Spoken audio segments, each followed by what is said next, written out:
News में आप सभी का स्वागत है। मैं हूँ केल भाटी।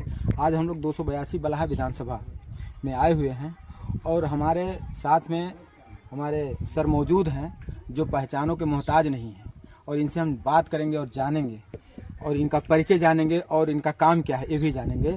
सर, आपका नाम, आपका परिचय? जी, 282 बलहा बीएसपी पूर्व प्रत्याशी रामचंद्र प्रसाद उर्फ डॉक्टर आरसी प्रसाद जी। और आप के जेबीएनसी न्यूज़ के लिए बहुत बहुत धन्यवाद जी कि आप आए हैं हमारे यहाँ जी मिलने और जानकारी लेने। जी। तो जो भी आज पूछें उसका सही तरह से। आने वाले समय में जो है बसपा का क्या रोल है? आने वाले समय में बसपा का ये रोल है कि जिस तरह जी 2007 में जी बहुजन समाज पार्टी जी पूर्ण रूप से सरकार बनाई थी जी और चला कर दिखाई थी, जी उस हिसाब से जी। आज पूरे उत्तर प्रदेश में जी नहीं पूरे भारत में इसकी चर्चा चल रही है। जी और बहन जी बिल्कुल स्टैंड हैं जी और हमारे सभी कार्यकर्ता जी बिल्कुल तैयार हैं। जी और जो भी नए पुराने जो भी कार्यकर्ता थे जो बिछुड़ भी गए थे जी। वो भी सब साथ में आ रहे हैं, जी। क्योंकि जी आज पूरे भारत में जनता त्रस्त है जी। भारतीय जनता पार्टी की सरकार को देख करके। जी। और इसमें देखिए, बहुजन समाज के ऊपर इस समय जो है बहुत अत्याचार हो रहे हैं। अलीगढ़ में आपने अब कांड देखा, जो लड़का एक रील बनाता था जो बाबा साहब डॉक्टर भीमराव अम्बेडकर जी का अपने महापुरुषों के ऊपर, उसको नंगा करके रोड पे मारा गया। और भी कई ऐसी घटनाएं हुई जो बहुत ही संवेदनशील हैं। लेकिन क्या बहुजन समाज पार्टी बहन जी के कार्यकाल में क्या ऐसा होता था? बहन जी के कार्यकाल में ऐसा नहीं होता था, क्योंकि लोग डरते थे।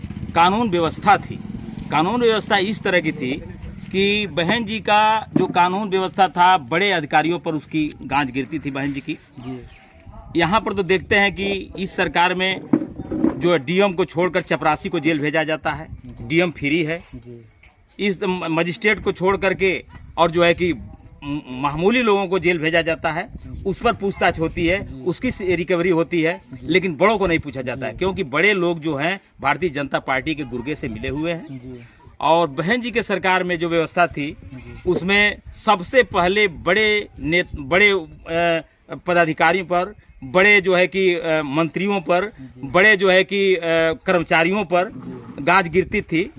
इसलिए गिरती थी कि बड़ा अगर अधिकारी कर्मचारी अगर सही रहेगा तो नीचे के सभी कर्मचारी सही रहेंगे। तो बहन जी का जो कानून व्यवस्था इस तरह का था कि डीएम पर जब हमला करेंगे, डीएम से जब पूछताछ करेंगे कि बताएं आपके जिले में काम कौन से हुए, इस तरह से आप देखेंगे कि बहन जी के सरकार में एक गोटी निकाली जाती थी।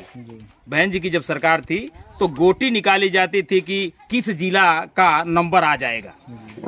15 तारीख को गोटी निकलना होता था, तो 15 तारीख के पहले पूरे उत्तर प्रदेश के सभी जिला अधिकारी परेशान हो जाते थे कि हो सकता है कहीं मेरे ही जिला का ना निकल जाए।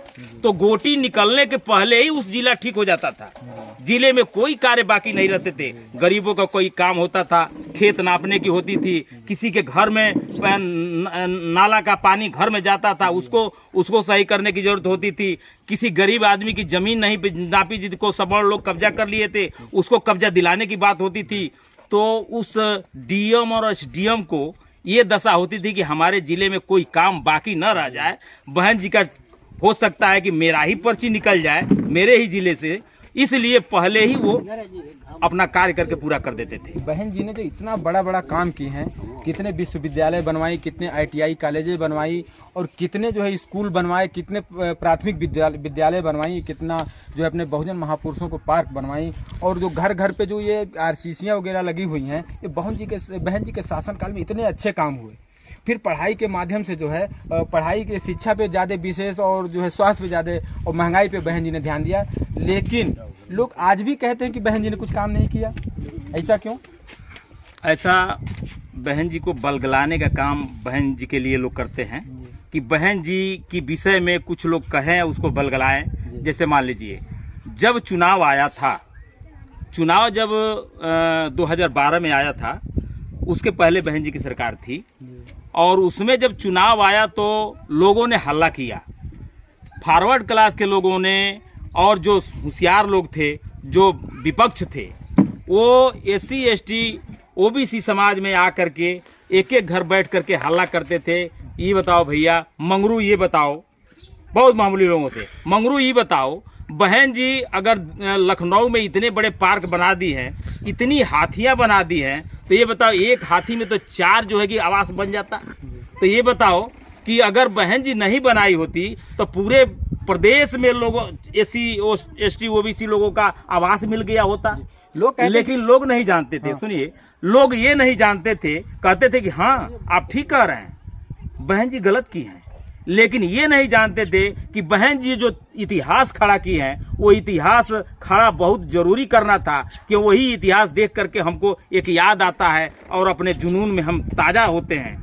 वही इतिहास के लिए बहन जी खड़ा की कि दोबारा बन नहीं पाएगा। कुछ लोगों का कहना है कि वो बहन जी जो पैसा सब वो पत्थर में लगा दी है। लेकिन क्या आप लखनऊ अंबेडकर पार्क गए हैं? आप? हम गए हैं। तो क्या आपको रसीदें लेनी पड़ती हैं? उसका कुछ प्रवेश करने में कुछ शुल्क लगता है? वहाँ पर जाने पर हम ही नहीं, कोई भी व्यक्ति जाएगा तो रसीद लेनी पड़ती है, वहाँ शुल्क लगता है। और वह शुल्क जो है कि सरकार के खाते में जमा होता है। तो क्या वो जो शुल्क जो मिलता है जी, तो वो शुल्क क्या बहन जी अपने पास रखती है? नहीं, वो सरकार के खाते में, सरकार के फंड में जाता है। सरकार तो लोग ये क्यों कहते हैं कि नहीं ये जो पैसा है वो पत्थर में लग गया है? ये छोड़ दीजिए, जब एक बार अटल बिहारी वाजपेयी जब प्रधानमंत्री थे, वो लखनऊ देखने आए थे और बहन जी मुख्यमंत्री थी।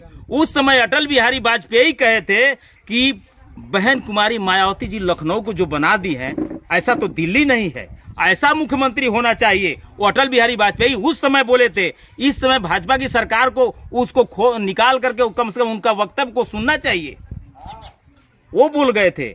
और आज भी जब लखनऊ में आफत समस्या आती है बाढ़ से और पानी से, तो लखनऊ की जनता जब अंबेडकर पार्क में जा करके शरण लेती है, तो वो कहती है कि धन्य है बहन जी जो कि ऐसा पार्क बनाई जी, आज हमको यहाँ पर शरण मिल रहा है। आज भी कहते हैं।